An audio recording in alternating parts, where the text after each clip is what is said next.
আসসালামু আলাইকুম, hello everyone, welcome back to my new video. আশা করি দেশে এবং দেশের বাইরে, কাছে এবং দূরে যে যেখান থেকে আমার এই ভিডিওটি দেখছেন, আল্লাহর অশেষ রহমতে সকলে ভালো আছেন, সুস্থ আছেন। আলহামদুলিল্লাহ, আমরাও ভালো আছি। আমার নতুন আরেকটি ভিডিওতে সবাইকে ওয়েলকাম করছি। রোদে পুড়ে পুড়ে যাদের স্কিনে ট্যান পড়ে গিয়েছে তাদের জন্য আমার আজকের এই ভিডিওটি। আজকে আমি আপনাদের সাথে শেয়ার করব একটি স্ক্রাব রেমেডি। এই স্ক্রাবটি আপনারা আপনাদের ফেসে এবং ফুল বডিতে ইউজ করতে পারবেন।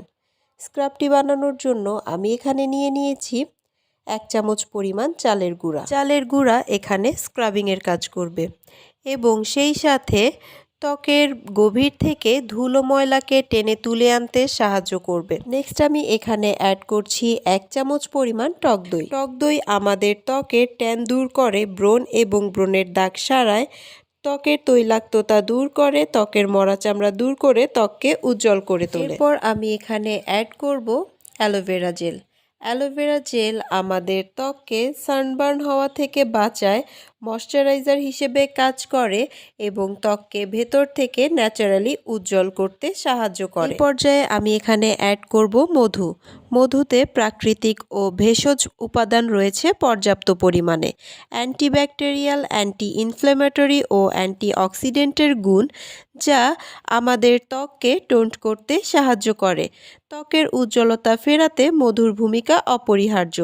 মধু ত্বককে হাইড্রেট করতে সাহায্য করে, ত্বককে রোদে পুড়ে যাওয়া থেকে রোধ করে, অকাল বার্ধক্য প্রতিরোধ করে, ক্লিনজার হিসেবে কাজ করে। আমি এখন সবগুলো উপকরণকে একসঙ্গে খুব ভালো করে মিক্স করে নিচ্ছি।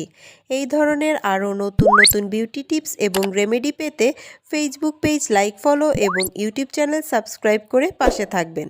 যারা কাজটি অলরেডি করে ফেলেছেন তাদেরকে অসংখ্য ধন্যবাদ। এখন আমি এখানে অ্যাড করব পরিমাণ মতো গোলাপ জল।